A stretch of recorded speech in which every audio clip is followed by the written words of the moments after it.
What's going on, guys? It's your boy CMB. We are talking Terrence Bud Crawford. We're once again revisiting the narrative that Terrence Bud Crawford hasn't fought anyone.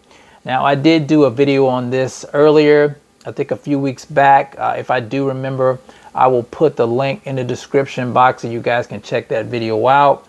But I wanted to kind of zoom in on Terrence Bud Crawford's resume just a little bit to prove a point or point you guys in a direction of something that I think a lot of people are missing when it comes to Terrence Bud Crawford's resume. Now, I am a fan of Errol Spence Jr. Some of you guys know that. I've been to a lot of Errol Spence Jr. fights. I've been to the Ocampo fight. I went to the Sean Porter fight, the Danny Garcia fight, the Yordenis Ugas fight. So you can say I'm somewhat of a super fan of Errol Spence Jr.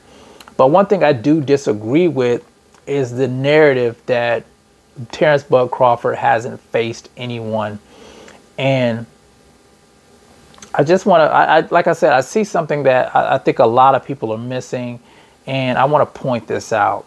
Now, let's just look at Terrence Bud Crawford's resume, some of the fighters on his resume. And I wrote some of the names down. I'm going to give examples of what I'm talking about here.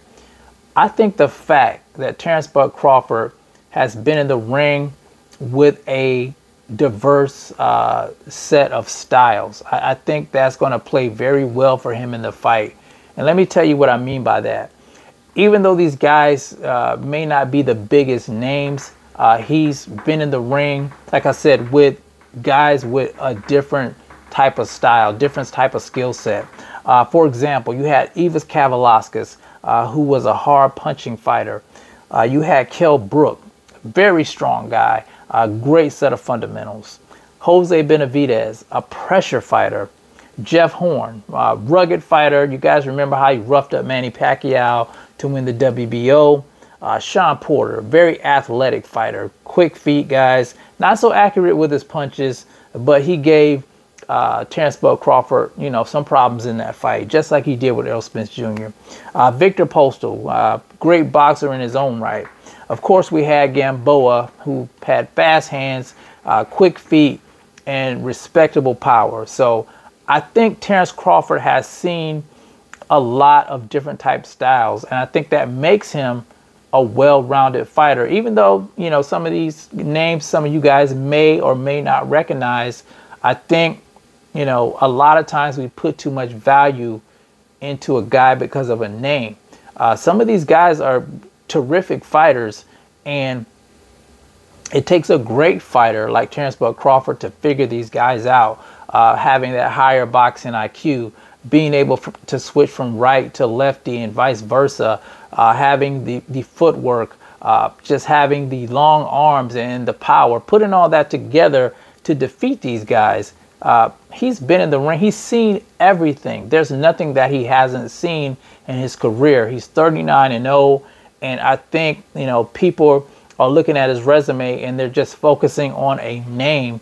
They're not focusing on the fighters that he's fought and the skills that they bring to the table.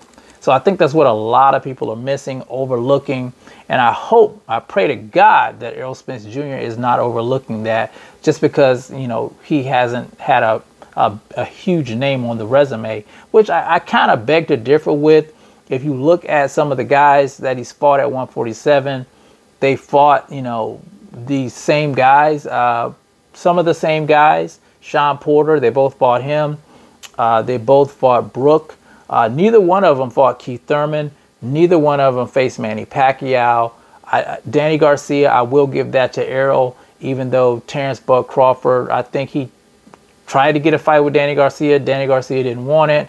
And Ugas, he wasn't really a top tier guy. He kind of just bogarted his way into a fight with Errol Spence Jr. because he defeated Manny Pacquiao. So he wasn't a top level guy, top level name, I would say, than some of these other guys. So the resumes aren't really that different. I just think that Terrence Bud Crawford has been in the ring with a more diverse set of styles than Errol Spence Jr. So I think that definitely plays in his favor, in my opinion. But anyway, guys, I just wanted to voice that. It just seems like it's something that a lot of people are missing.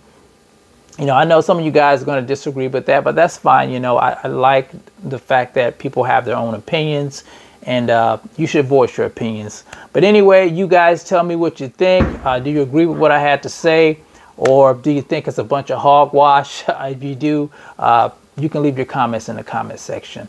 It's the CMB. I'll talk to you guys in the next one. And I'm out. Peace.